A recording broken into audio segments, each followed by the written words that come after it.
to lock it in with a modification to the California Constitution to benefit one single company. So that, for example, real quickly, instead of having a majority vote to leave PG&E, this would now require a 2/3 vote. This would require not only a 2/3 vote to leave, but even for people like SMUD, for utilities like SMUD, to even add customers, because they write an exclusion for us that says if we're the sole electric provider, but in a modern world with solar systems, we're not the sole provider. We're the majority provider, the primary one, but we're not the sole provider. So it even causes problems for adding customers and doing development work in our own service territory, and that's why the California Manufacturers and Technology Association has come out against it. Okay. Robin, let's give you a chance to respond to some of that. Well, there's a few points that I would like to respond to. One, there is not a majority vote required. There currently is no statewide vote required, and it changes from municipality to municipality. And that's why under Prop 16, there would be a standard statewide threshold that voters would get to have a say in this.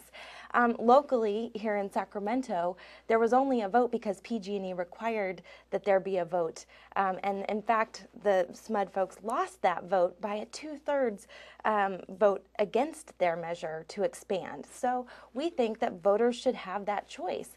And the California Chamber of Commerce, the California Taxpayers Association, and organizations from across the state are supporting Prop 16 because they think that it's really important that people be able to weigh the promises that are being made against the reality that most people are experiencing under this. And in addition, this isn't about public power versus any other kind of power. This is about who has the final say. And we think that if our opposition has such great plans, that they should be able to put them forward and go community by community. The essence of choice is going to voters and saying, you get to choose. Let me ask you, the obvious question. Why 2/3? Why not just make it a simple majority vote? Absolutely. Well, all local bond measures in California, with the exception of school bonds, are a 2/3 vote. In addition, it requires a 2/3 vote to get out of a municipality if, for some reason, a local government decides to get out of it. If it goes belly up, there has to be a 2/3 vote to get out of it. So if there has to be a 2/3 vote to get out of the mess, we think there should be a 2/3 vote to get in the mess. And right now, we know that voters, when they look at it, are happy to pass local bonds by a 2/3 vote threshold. Since 2006, more than half of all votes requiring a 2/3 vote locally have passed. So if it's a well thought out measure, if it's penciled out so that voters can see that it benefits them, that they're going to pass it. Let's give you a chance, Bill, to talk about this whole idea of giving people a chance to vote on something like this, as opposed to having a board or somebody else deciding they want to expand. Say a word about that, because, there's no question that Californians, like all Americans, cherish this right to vote, to have a say. Say a word about that. And, California already has a problem by having a 2/3 vote on many measures. Now, we have Prop 13 that requires a 2/3 vote whenever we're doing general obligation bonds that are a responsibility of the taxpayer. SMUD has bonds. We have hundreds of millions of dollars of bonds, and we vote on them all the time. Guess what? They're not an obligation of the taxpayer. When it comes to public power, those are revenue bonds, which means if we fail, who takes the risk? Not the taxpayer, the bondholder, the owner of those bonds. But I want to come back to the whole motivation. And just real quickly so people understand that, revenue bonds are ones that are paid back through people's utility rates, correct? Paid through the utility rates. But if Pacific Gas and Electric really wanted to do the right thing and is sitting out here spending $35 million, and by the way, they're the only funder of this measure, if they're really looking at the interest of the taxpayers and they're doing this out of the goodness of their heart, then why was, and I want to quote Peter Darby, who's the Chief Executive Officer of PG&E at an investor conference in March. And the idea was to diminish, rather than year after year, different communities coming in with this or that and putting this up for vote and having us spend millions and millions of shareholder dollars to defend it. We thought this was a way we could sort of diminish that level. This is what they're doing. They're trying to have it never come to a vote because communities go, we'll never get 2/3, so let's not even bother. And you know who loses from that? The ratepayers, the taxpayers, because when you don't have competition, prices go up. Well, I do want to give you a chance to talk about this because everybody, it's widely known now that PG&E is behind this measure and that's where the dollars are coming from. So I want to give you a chance to respond to that because that raises a lot of eyebrows naturally for the average Californians. Geez, one entity funding this entire deal and it's from them. So say a word about that, will you? Well, first of all, I'm not a spokesperson for PG&E, so I can't speak for PG&E, but I can speak for the Yes on Prop 16 Right. campaign. And yes, and PG&E has not hidden from the fact that they're okay with taking their competition to a vote. They think that they put their plan against another plan, and they're happy to talk to voters about that. And what we don't understand from the Yes on Prop 16 perspective is if community choice plans are so great, if they've got these great rates, if they've got this green energy that they're promising, that why wouldn't they want voters to have a say in that?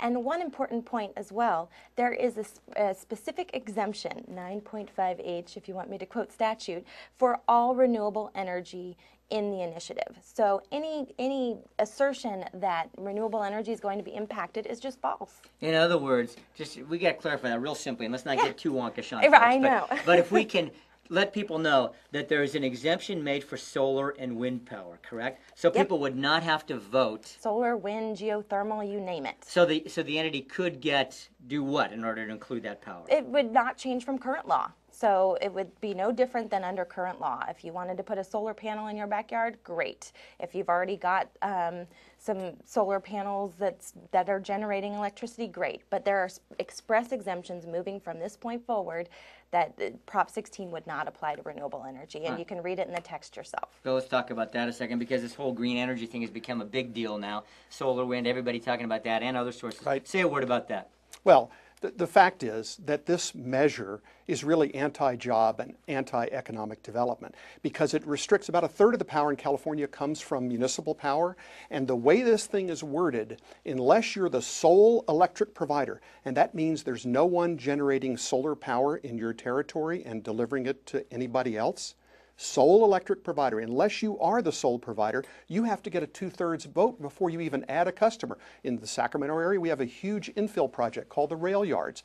One person can go to court and stop us unless we get a 2/3 vote every time we add a customer. This is part of poor drafting that takes place when you end up with an initiative that's written by one company. You're saying even what we call an infill project Correct. in your current service area, you could not add those people? The exclusion that says we could says only if you're the sole electric provider. The word sole is pretty definitive, and it'll end up in a court battle is what will happen, and it'll slow down or stop infill development across California. And that's why the League of Women Voters, that's why the California Realtors Association has come out against it, and every newspaper in California that's written an editorial about this has come out against it.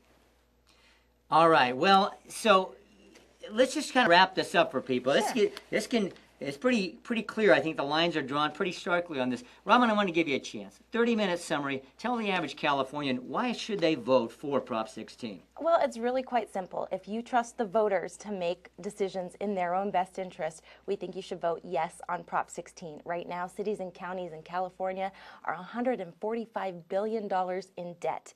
And we think that they should have the final say, that voters should have the final say on whether local governments go into the retail electricity business, when parks are barely kept open, when fire and police are being cut, when all of these things that local governments are supposed to be run are in trouble. We think that with the retail electricity business, that voters should have a say. So that's why you should vote yes on Prop 16. Okay, and Bill, your 30 seconds, why no? It's pretty simple. All you got to do is follow the money. Robin is here as a paid representative by the campaign. I'm a volunteer. I'm a director of a public utility. My interest is in the public interest. And the fact is, if you follow the money, one company, Pacific Gas and Electric, whose interest is to their stockholders, not to the citizens, is spending $35 million in order to convince you that you ought to have a right to vote. The fact is, anytime this will come up for a vote, they'll spend millions of dollars, and the reason they don't want this to come to a vote, they want a 2/3 so communities will back off, even as Peter Darby, the CEO, said. By the way, who made more money last year than the CEO of Goldman Sachs, $10.9 million. All right, we'll leave the salary comparisons to others today, but I do want to thank you very much for being here, both of you. Really appreciate it. These are issues